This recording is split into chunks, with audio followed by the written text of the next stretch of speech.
2023 is actually considered the deadliest year for Palestinians.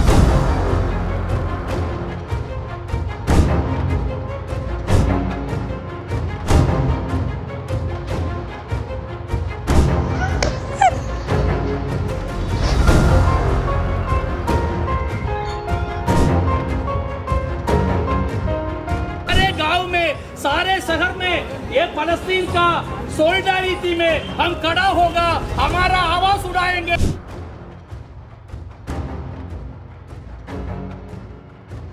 Gaza has become the world's largest open jail now.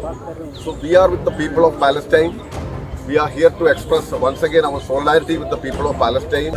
भाई ये हमारा एक cause है, Palestinian cause के लिए भारत देश के लोग आज से नहीं 75 साल से, 75 साल क्या 1931 में पहला आर्टिकल महात्मा गांधी ने ज्यूइश क्रॉनिकल में लिखा था। उसमें उन्होंने कहा था कि ये जमीन अरबियों की है।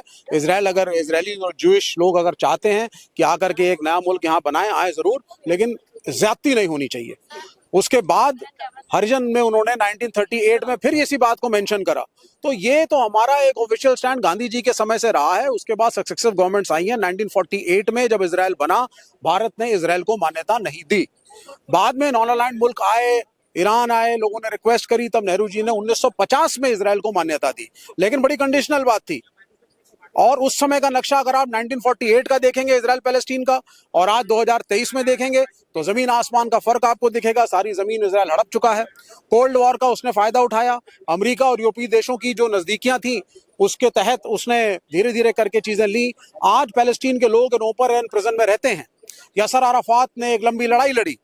मिसेस इंदिरा गांधी जो हमारी प्रधानमंत्री थी, वो बिल्कुल भाई के समान यासर अराफात को मानती थी, और कहा जाता है कि राखी भी जाके बांधती थी, एक सिंबॉलिक तरीके से कि भारत पैलेस्टीन के साथ है। ये चीज अटल बिहारी वाजपेयी की भी थी। अगर उनके भी वीडियोस अगर आप देखेंगे तो उन्होंने सीधा कहा, सीधा अपील करी और रैलियों में बोला कि 38 एकड़ जमीन जो पैलेस्टीनियंस की ले रखी है इजराइल ने, उसको वापस किया जाए। डॉक्टर मनमोहन सिंह का यही स्टैंड था। लेकिन आज की जो सरकार है वो कहीं ना कहीं ऐसा लग रहा है कि धर्मवाद के तहत थोड़ा सा नीतियों में बदलाव ला रही है। प्रधानमंत्री ने जो स्टेटमेंट दिया वो मुझे नहीं लगता सही था। बाद में बीजेपी की मशीनरी और सरकार की मशीनरी ने कुछ करेक्टिव मेजर्स जरूर उठाए और क्लैरिफाई किया कि साहब पैलेस्टीन के हम अगेंस्ट नहीं है। लेकिन इजराइल का खुल के क्रिटिसिज्म अभी तक भारत सरकार ने नहीं किया, जो करना चाहिए। हम नहीं कह रहे वायलेंस सही है, कोई भी नहीं कह रहा। कोई मुसलमान इस देश का ऐसा नहीं है जो जस्टिफाई कर रहा है कि जाके बच्चों या औरतों को कोई भी मारे, कोई ऐसा नहीं है।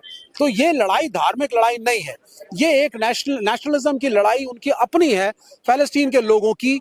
उसमें बहुत से समर्थक अन्य धर्मों और अन्य समुदायों के भी हैं। तो इसको धर्म के नजरिए से देखना और भारत के अंदर इसको 80-20 की राजनीति में यूज करना और कहना साहब देखिए धर्म विशेष कितना वायलेंट होता है, कैसे मारता है, कैसे लोगों के साथ अत्याचार करता है, आपके साथ भी यही होगा, तो हिंदू भी खतरे में है, तो आबादी बढ़ रही है एक पर्टिकुलर समुदाय की। ये गलत चीजें हैं, कॉन्स्टिट्यूशन के खिलाफ हैं। साथ रहने में ही हम भारत एक सुपर पावर बन सकता है। कोई भी जाति हो, महिलाएं हो, ओबीसी हो, मुसलमान हो, माइनॉरिटीज हो, हिंदू हो, इकट्ठे नहीं रहेंगे, देश प्रगति नहीं करेगा। तो ये भारत की जो पॉलिसी है, वजीर आजम साहब ने ट्वीट किया, फौरन कह दिया कि हम आपके साथ है, तो आप इसको क्या कहें? देखिए, हमारे देश के जो तंत्र है, जो देश की हमारी पॉलिटी है, आज वो कुछ ऐसी हो गई है कि मणिपुर में महीनों से जुल्म सितम हो रहा है, लेकिन हमारे प्राइम मिनिस्टर चुप्पी साधे हुए हैं मोर और लेस। और इजराइल और फिलिस्तीन का ये हुआ तो फौरन उन्होंने ट्वीट करके हमदर्दी जताई। बेसिकली जिस तरह से साम्राज्यवादी अमेरिका इजराइल का साथ दे रहा है और अमेरिका और इजराइल के साथ मिलकर हमारे प्रधानमंत्री, हमारे वजीर आजम भी जुल्म करने वालों का साथ दे रहे हैं, वही चीज़ अपने देश में भी कर रहे हैं। तो पैटर्न जाहिर है कि बजाय इसके के जुल्म के खिलाफ आवाज़ उठाएं, तशद्दुद के खिलाफ आवाज़ उठाएं, वो उनको तशद्दुद पसंद कह रहे हैं जिनके ऊपर तशद्दुद किया जा रहा है। तो असल में ये हो रहा है इस दुनिया में भी और हमारे देश में भी, वो है असल चीज। आप देखिए इजराइल 75 साल से फिलिस्तीनियों के साथ क्या कर रहा है, उनके घर छीन रहा है, उनको डिस्प्लेस कर रहा है, प्यार से तो नहीं कर रहा, हमला करके कर रहा है। आज अगर फिलिस्तीनियों ने हमला कर दिया तो एक टेररिस्ट ऑर्गेनाइजेशन हमास के नाम से कहकर फिलिस्तीनियों को बदनाम किया जा रहा है। हमास एक ऑर्गेनाइजेशन है, लेकिन ये हमला पूरे फिलिस्तीनियों का है। ये रिस्पॉन्स जो रेजिस्टेंस है, मैं हमला नहीं कहूँगी, ये रेजिस्टेंस है उनके ऊपर तशद्दुद के खिलाफ।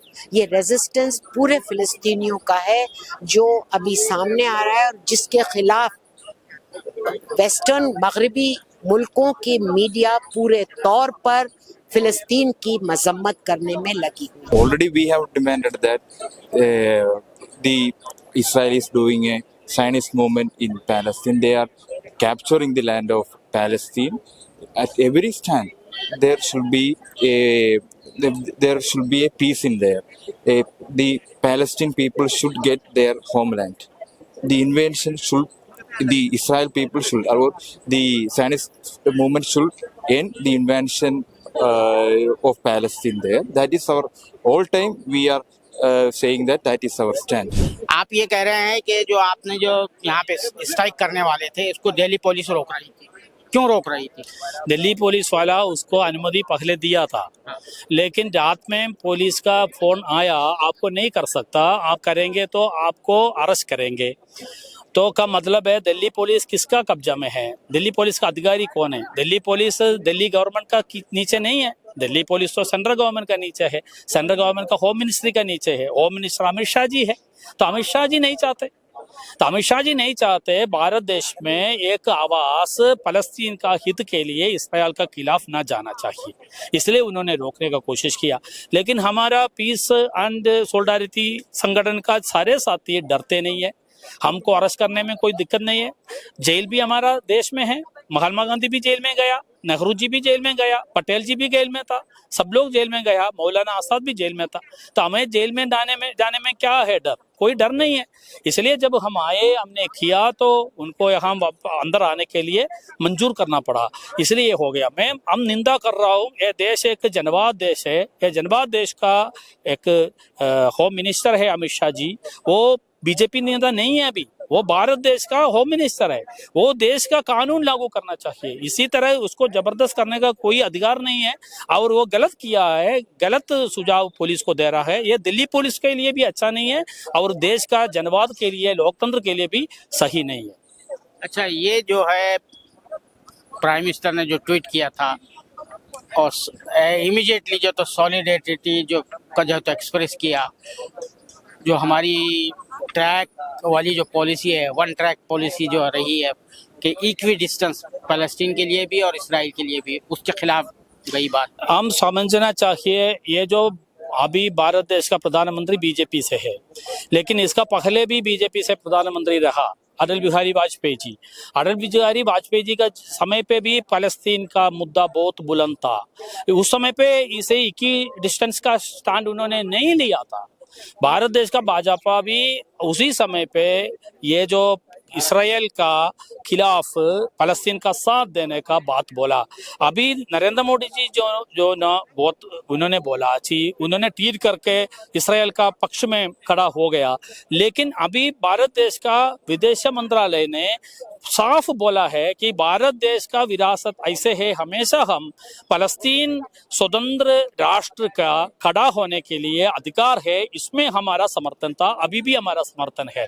का मतलब मोदी जी का सरकार का अंदर विरोध आ गया है, विरुद्ध राय आ गया है। तो प्रधानमंत्री जो बोल रहे हैं वो देश का जनता का राय नहीं है, ये देश का सारे जो भाजपा का वोट दिया वो लोग भी ये राय में प्रधानमंत्री नरेंद्र मोदी जी को साथ नहीं देंगे, वो भारत देश का सरकार का साथ देंगे। जो सरकार ने बोला हम फलस्तीन स्वतंत्र राष्ट्र का अधिकार उनको है, हम उसको समर्थन में है, इसमें सारे देश का जनता उसका साथ रहेगा, इसमें प्रधानमंत्री मोदी जी गलत है। हम यहाँ पे आए हैं जो फिलिस्तीन पे जो जुल्म हो रहा है, और ये जुल्म आज से नहीं हो रहा है, पिछले 70 सालों से ये जुल्म ज्यादती हो रही है।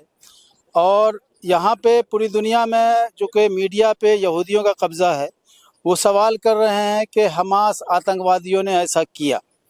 सवाल ये होना चाहिए कि ऐसा क्यों किया, सवाल ये होना चाहिए कि ऐसी नौबत क्यों आई, सवाल ये किया जाना चाहिए कि पिछले 70 सालों में रोज़ाना जो वहाँ इंसानी हकूक़ की पामाली होती है, जुल्म ज्यादती होती है, कत्लेआम होता है औरतों का, बच्चों का, मर्दों का, ये क्यों हो रहा है? सवाल ये होना चाहिए कि जिन यहूदियों को 70 साल पहले यूरोप में कहीं पनाह नहीं मिला, इंसानियत के बुनियाद पे जो फिलिस्तीनी अरबों ने उनको जगह दिया पनाह लेने के लिए, आज 80% ज़मीन पे उन्होंने कब्जा करके उनको गाज़ा पट्टी के ओपन जेल बना रखा है। सवाल ये होना चाहिए, अंतर्राष्ट्रीय चर्चा होने का समय आ गया है कि ये जुल्म ख़त्म होना चाहिए और जिसकी जो डिमांड है, जिसका जो जायज़ हक है वो मिलना चाहिए। जुल्म की बुनियाद पे किसी स्टेट को, चाहे वो इजराइल हो, चाहे कितना भी ताकतवर हो, उसकी हिमायत नहीं की जा सकती। कि सरकार ने एक ऐसा माहौल क्रिएट कर दिया है कि जुल्म के खिलाफ जो बोले उस पर मुकदमा दर्ज कर दिया जाए। ये भी हुकूक इंसानी की पामाली है, ह्यूमन राइट्स का वायलेशन है, डेमोक्रेटिक राइट का वायलेशन है। तो ये माहौल भी ख़त्म होना चाहिए और ये खामोशी से ख़त्म नहीं होगा। जुल्म के खिलाफ आपको आवाज़ बुलंद करनी होगी, सड़कों पर आना होगा। आज जो दूसरों के साथ हो रहा है, कल हमारे साथ भी हो सकता है। इसलिए इस जो अगर खौफ से लोग नहीं आ रहे हैं, उनको आना चाहिए। ये नहीं सोचना चाहिए कि फलां के साथ हो रहा और हम महफूज हैं। आज कोई महफूज नहीं है। इसलिए हम अपील करते हैं आपके माध्यम से तमाम आवाम को कि अगर इस बर्बरियत को जो फ़िलिस्तीनियों के साथ आज हो रहा है, अगर खामोशी से देखते रहे तो कल तुम भी महफूज नहीं रहोगे। कि ये जो आज हो रहा है ये पूरी दुनिया में इस पे हंगामा है, लेकिन हमारे हिंदुस्तान में जो है ख़ास तौर पर मुसलमानों में मैं देख रहा हूँ एक बहसी का आलम है, उनके अंदर शऊर भी नहीं है। कल भी मुझसे एक साहब निज़ामुद्दीन के यही जिक्र कर रहे थे और शिकवा कर रहे थे, और ये हकीकत है कि बस वो मगन है और इस वक्त मैच हो रहा है उसमें मगन है। उन्हें पता ही नहीं कि मसला कितना संगीन मसला है और ये ऐसा मसला और ज़बरदस्त बहरान है कि दुनिया तीसरी आलमगीर जंग की तरफ बढ़ रही है। इसका ख़दशा पैदा हो गया कि अगर ज़रा भी इसराइल के साथ अगर के ख़िलाफ़ अगर हिज़्बुल्लाह भी आ गया मैदान में, तो अमेरिका और बरतानिया, रूस और फ्रांस आ जाएंगे, उधर से रूस और चीन भी आ जाएगा, तो ये एक आलमगीर जंग में तब्दील हो सकता है। तो आज जो लोग हमास के ख़िलाफ़ बोल रहे हैं और इसराइल की हिमायत में खड़े हो रहे हैं, उनको वो इस बात को फरामोश कर रहे हैं कि इतने साल से, कम 17 साल से उसने गाज़ा पट्टी का मुहासरा कर रखा है। वहाँ पर ना दवाएं जा रही हैं, ना खाने पीने का सामान जा रहा है, कुछ भी नहीं जा रहा है। वो एक ज़िंदा, एक ओपन फिर जेल में तब्दील हो चुका गाज़ा पट्टी, और इसराइल रोज़ाना बमबारी कर करके मांगता था। तो ये लोग जो आज हमास को दहशतगर्द या आतंकवादी संगठन कह रहे हैं, ये उस वक्त कहाँ सो जाते थे जो मासूम बच्चों को इसराइल मारता था बुरी तरह है। एक मैंने कितने वीडियोस देखे हैं कि जिसमें इसराइल बुरी तरह मार रहे हैं। और अब इसराइल जो है जो कर रहा है वो कलेक्टिव पनिशमेंट दे रहा है। अब उसने कह दिया कि 11 लाख लोग घर छोड़ के चले हैं, तो आप बताइए 11 लाख लोग घर छोड़ के अपने जा सकते हैं? इसराइल कर सकता है?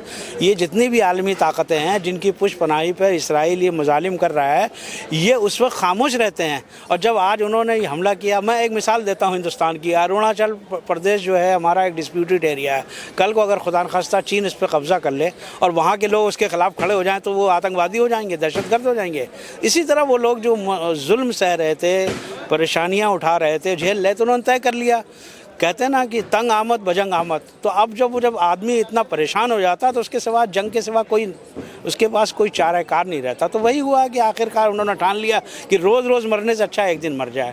अब वो लड़ाई हो रही है और लग रहा है कि इस दफ़ा पूरी तैयारी से है, वरना आज 8 दिन हो गए। इसराइल जैसी ताकत के सामने कैसे आदमी टिक सकता था? आज 8 दिन से बहुत पामर्दी के साथ, बहुत इस्तक़लाल के साथ और साबित कदमी के साथ वो लड़ रहे हैं और बराबर कह रहे हैं कि आर या पार की लड़ाई है। तो भाई इसमें सबसे बड़ी बात यह है कि हमें कम से कम, कहते हैं उर्दू में भी कि दामे दरमे कदमे सुखने, तो किसी भी तरह मदद करना चाहिए। अगर जुल्म के ख़िलाफ़ हम नहीं हाथ से बोल सकते तो ज़बान से कम और अखलाक़ी तौर पर तो हम उसकी हिमायत कर सकते हैं। लेकिन आज जो लोग आए हैं इतने कम हैं और इसमें भी मुसलमानों की नुमाइंदगी बिल्कुल नहीं है, तो इससे हमारी बेहिसी ज़ाहिर होती है और ये पता चलता है कि हमारे शऊर में और हमारे हिस्स में जो है इस तरह की चीज़ें जो बहुत आम हो चुकी हैं और हकीकत है। लेकिन हम लोगों को सोचना चाहिए कि अगर ये इस तरह की बातों को हम नज़रअंदाज करेंगे तो कल को ये कोई किसी के भी साथ हो सकता है। तो जो कुछ भी हो रहा है वो बहुत ही काबिल मज़म्मत है, बुरा है। उसके साथ साथ मैं एक बात और कहूँगा कि हमारे अरब सरबराहों की, हमारे अरब मुल्कों की जो इस वक्त रवैया है, मौक़िफ़ है, वो और भी बहुत ज़्यादा काबिल मज़म्मत है। इनसे ज़्यादा अमेरिका तो खुला हुआ इसराइल का हामी है, फ्रांस भी है, बरतानिया भी है, उन्होंने कायम किया। लेकिन ये अरब जो ये कहते थे चढ़ जा बेटा सूली पे और राम भला करेगा, आज ये सब भाग गए। ये इसमें सबसे बड़ा रोल रोल, ख़राब रोल जो है सऊदी अरब का है, यूएई का है और इन सब अरब कंट्रीज़ का है, जो फ़िलिस्तीनियों को 60 साल से भड़का रहे थे कि लड़ो लड़ो इसराइल के साथ, और ख़ुद ये पीछे बढ़ जाए, चढ़ जा बेटा सूली पे, राम भला करेगा। और अब जब वो सूली पे चढ़ रहा है तो आखिर उन्होंने धोखा दे दिया। तो ये सब जो कुछ है उम्मत मुस्लिमा की बेइज्जती, सिर्फ एक मुल्क जिसका नाम ईरान है वो खुले तरह से और परवाह भी नहीं कर रहा है, बावजूद कि इस पर बंदिशें हैं, बावजूद कि इसके ऊपर बेशुमार जो है हालात उसके ख़राब हैं, दे रहा है अमली तौर पर। और ये इस ईरान का जो मौक़िफ़ है बहुत ही अच्छा है और इसकी मैं अप्रिशिएट करता हूँ। और हर इंसाफ पसंद इंसान जो है वो ईरान के इस मौक़िफ़ की हिमायत करता है। और हम इन अरबों की बेइज्जती की बहुत ज़्यादा मजम्मत मैं करता हूँ और ख़ास तौर पर उस वक्त तुर्की से भी जो उम्मीद थी वो पूरी नहीं हुई है। बहरहाल बहैसियत मजमूई ये जो कुछ भी हो रहा है, भले थोड़े लोग हैं लेकिन कम से कम एक आवाज़ उठाई, और मैं समझता हूँ इस तरह की आवाज़ है जो पूरे मुल्क में उठना चाहिए। और इसराइल की जारियत और दहशतगर्दी के ख़िलाफ़ मजम्मत होना चाहिए। और इस वक्त सबसे बड़ा ये है कि इसराइल की जो बमबारी का सिलसिला है वो बंद हो, ताकि बेगुनाहों के साथ जो नारवा जुल्म हो रहा है वो ख़त्म होना चाहिए। बस बात तो बहुत हो सकती है लेकिन बहरहाल खुलासा यही है कि ये जुल्म का सिलसिला बंद हो और बातचीत के ज़रिए सारे मसले हल होना चाहिए। हमास के हमले के ख़िलाफ़ इसराइल जिस तरह की अंधाधुंध इंतकामी कार्रवाई कर रहा है और गज़ा के लोगों को जो निशाना बनाया जा रहा है, मुसलसल बम बरसाकर जो वहाँ पर तबाही हो रही है और इंसानी खून से होली खेली जा रही है, उसके ख़िलाफ़ यहाँ पर जंतर मंतर पर एक मुजाहरा किया गया और फ़लस्तीनियों के साथ इजहार यकजहती का मुजाहरा करते हुए लोगों ने हुकूमत पर जोर दिया, यानी हमारी हुकूमत पर जोर दिया कि वो इसराइल के ख़िलाफ़ जो उसकी जो देरीना पॉलिसी है उस पर अमल करते हुए इस हमले की मजम्मत करे। आप जानते हैं कि जैसे ही 7 अक्टूबर को जो हमास ने जो स्ट्राइक की थी गज़ा से इसराइल के अंदर जाकर, उसने जो है पूरी दुनिया को चौंका दिया था, शजदर कर दिया था। उसके फ़ौरन बाद वज़ीर आज़म नरेंद्र मोदी ने जो एक ट्वीट किया था और उस ट्वीट में बिल्कुल साफ और वाज़ेह अल्फाज में इसराइल के साथ इजहार यकजहती का मुजाहरा किया था। उसी की मजम्मत करते हुए यहाँ जो मुजाहरे से जो शुरका खिताब कर रहे थे, उन्होंने कहा कि ये हिंदुस्तान की जो देरीना फ़लस्तीन के लिए पॉलिसी रही है उसके ख़िलाफ़ है और वह भारत को अपनी जो साबिक़ा पॉलिसी है उस पर अमल करते हुए इसराइल की मजम्मत करना चाहिए। अलावा अजी इस मुजाहरे में कई तंजीमों ने हिस्सा लिया जिसका इनेकाद the peace and solidarity organisation ने किया था, जिसमें कम्युनिस्ट पार्टी से ताल्लुक़ रखने वाले कारकुनान और कई दीगर तंजीमों के कारकुनान ने शिरकत की। और इस मुजाहरे में जो है गो के तादाद में बहुत खलील था, बड़ी ज़ोरदार तकरीरें हुई और इसराइल और हुकूमत यानी मोदी हुकूमत की सख्त मजम्मत की गई। कैमरामैन जीशान राही के साथ मैं अब्दुल बारी मसूद, नई दिल्ली।